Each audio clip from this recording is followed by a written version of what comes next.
Picture this. The Montreal Forum is packed to the rafters, the crowd on its feet, every set of eyes following the puck as it zips across the blue line. There's a figure out there who commands the ice with a calm so deliberate you'd think he was conducting an orchestra. He moves with a kind of effortless grace, tape-to-tape passes that thread through defenders, a sixth sense that keeps him one step ahead of the rush. In the arena's electrifying glow, he's the steady heartbeat at the center of the Canadiens' dynasty. You can practically feel the boards rattle when he blocks a shot, hear the cheers swell whenever he heads up ice, orchestrating plays before anyone else sees them.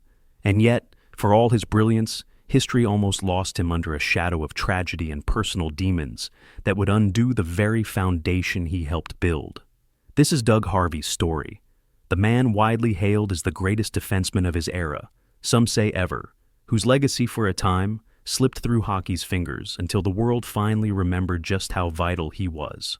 Before Doug Harvey, the NHL mostly expected defensemen to stay home, clear pucks out of danger, and dish them off to forwards. But once he arrived in the late 1940s, everything changed. He was a revelation, an offense-boosting blue liner who could slow the game to a crawl or speed it up in an instant. Picture this massive force controlling the tempo, reading the play like a grandmaster sees a chessboard. He'd make a crisp outlet pass, race up behind the forwards in support, then gracefully pivot back to shut down any counterattack. Opposing teams tried every tactic to throw him off. Relentless forechecks, cheap shots, heavy hits. But Harvey shrugged it all off with an almost casual nonchalance, as if to say, "Try harder." By the mid-1950s, he was part of a Montreal Canadiens team that redefined domination. Winners of 5 straight Stanley Cups from 1956 to 1960. They were the envy of the league. You had the legendary Maurice "Rocket" Richard lighting the lamp, Jean Béliveau with his effortless skill, and in the middle of it all, Doug Harvey, the steady, unflappable rock on defense. Imagine being a forward skating into the Canadiens' zone, thinking you'd found a seam, only to feel like you're walking into quicksand because Harvey sees your every move before you make it. Teammates said he made the game easier for everyone on the ice, while opponents spoke of him like an unsolvable riddle. He made it all look so easy, and that frustrated them to no end. But behind that calm veneer, Harvey wasn't just changing how defense was played on the ice. He was shaking up the system off it too. In an era when players' rights were minimal and owners held all the power, Harvey was one of the first to voice concerns about pensions, wages, and fairness. The thought of standing up to the NHL's old guard didn't terrify him one bit. Maybe that's the same fearless streak that allowed him to rush the puck into the offensive zone when other defensemen had never even considered it. He believed in doing what was right, even if it meant crossing powerful figures. This would ultimately complicate his career. It wasn't just the unstoppable hits or the wear and tear on his body that threatened him. It was also the pushback he faced from those who preferred the status quo. There's a widely circulated theory among hockey historians that Doug Harvey's outspokenness cost him dearly. Some believe it led Montreal management to move him to the New York Rangers in 1961, thinking that maybe he'd lost a step, or maybe it was a convenient way to silence a troublemaker. Whatever the actual motives, the trade was seismic. He left the Canadiens, the team he helped transform into a juggernaut, and stepped into a New York locker room that had been floundering in the standings. Suddenly, the man who owned the Forum for over a decade was wearing a different crest in a city that was hungry to reclaim its hockey glory. But what the Rangers got wasn't just an all-star defenseman. They got a player coach who could orchestrate from behind the bench and then jump onto the ice to orchestrate in real time. That was vintage Harvey, never content to color inside the lines, always looking to break the mold. Yet even with his brilliance, success in New York was elusive. The Rangers improved under his guidance, but the friction between Harvey and upper management persisted. It became obvious that some owners and executives saw him less as a hero and more as a rabble-rouser who dared to question their authority. Fans still adored him, but behind the scenes, his personal struggles quietly grew. Alcohol became a coping mechanism, a numbing agent for the frustrations he felt about a sport he loved, yet one that seemed bent on marginalizing his contributions. One moment, he'd be that same graceful presence on the ice. The next, he'd be wrestling with demons nobody could see. By the time he left the Rangers, he was drifting through stints in lower-tier leagues, popping up for coaching gigs that never quite stuck. Some nights, people would see glimpses of that old Harvey magic, the pinpoint passing, the unflustered breakouts. But they'd also see a man weighed down by the consequences of battles that might never be fully understood. For every younger defenseman who idolized him, like a budding Bobby Orr, who'd eventually explode onto the scene, Harvey began to fade into the background. It's painful to imagine. The greatest defenseman of his time, forced to watch from the periphery as the NHL modernized its approach without him. The real heartbreak of Doug Harvey's story took shape after he hung up his skates. For a brief moment, he tasted the sweet validation of hockey's highest honor. He was inducted into the Hall of Fame in 1973. But even that accolade didn't slow his spiral. Instead of enjoying the fruits of a life spent at the pinnacle of the sport, he found himself grappling with mental health issues, alcoholism, and a sense that the hockey establishment he had championed for so long had turned a blind eye to his troubles. He bounced between odd jobs, sometimes scouting for the Canadiens, sometimes not. There's a haunting image in the minds of many fans. Doug Harvey, a titan of the blue line, living in near poverty and struggling to find the care he needed. As the 1980s drew to a close, Harvey's health took a sharper decline. The man who once willed entire teams to victory with his intelligence and poise had grown frail, ravaged by years of substance abuse and a system that didn't quite know how to help him. When he passed away in 1989, it felt as if the hockey world suddenly woke up to what it had lost. The tributes flowed in. Teammates and opponents shared stories of a genius on skates, a trailblazer who broke tradition and paved the way for modern defensemen.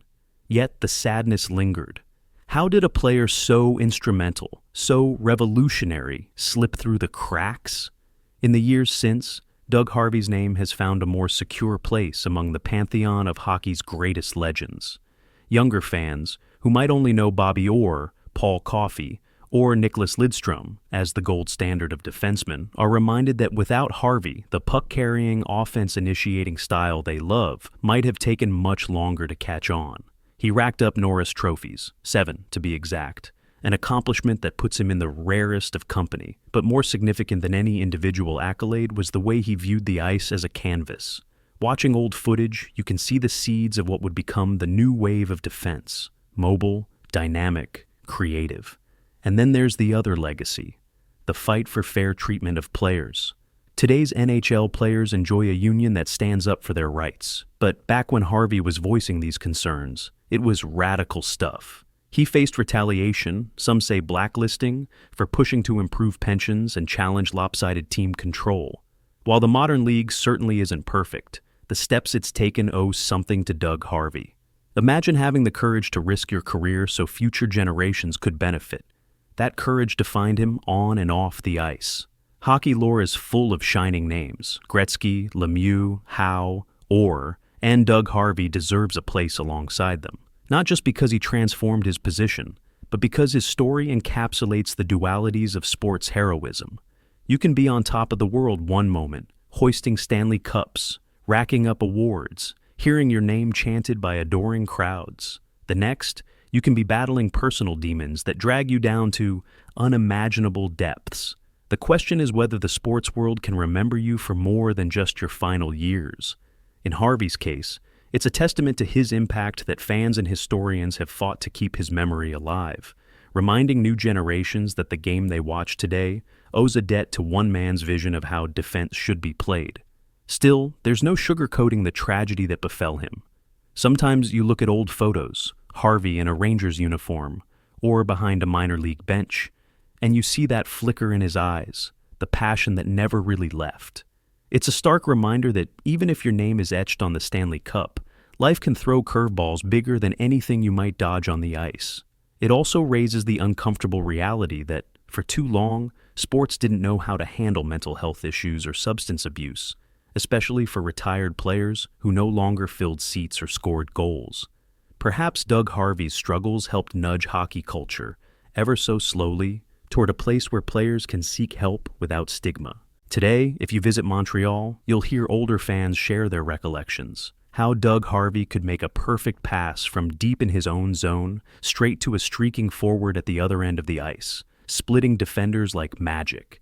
They'll talk about his stoic demeanor, how he barely showed emotion even as the forum erupted around him. You might also hear them lament how such a gifted architect of the game spent his final years largely alone. But maybe they'll finish with a hopeful note, acknowledging that the hockey world now tries to honor his name, to celebrate him in the same breath as Maurice Richard or Jean Béliveau, ensuring that kids who never witnessed his greatness can still learn of the man who basically wrote the modern blueprint for defense. When we talk about the greatest NHL defensemen of all time, it's easy to point to those who filled highlight reels in more modern eras. But you want to see the root of that brilliance?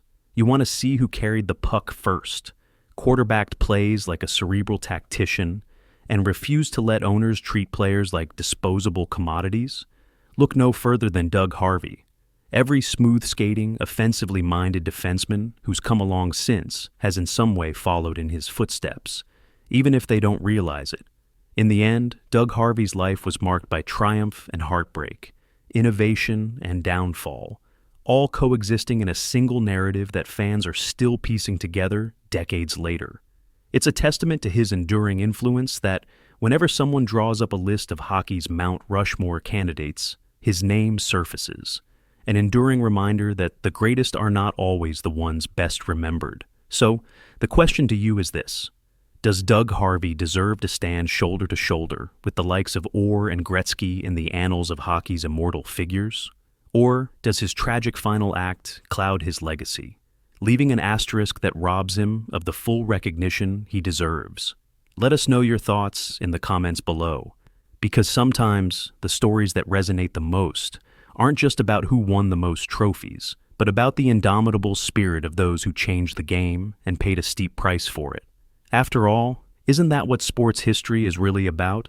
Unforgettable legends who left their mark on the ice and whose stories carry lessons that stretch far beyond the rink.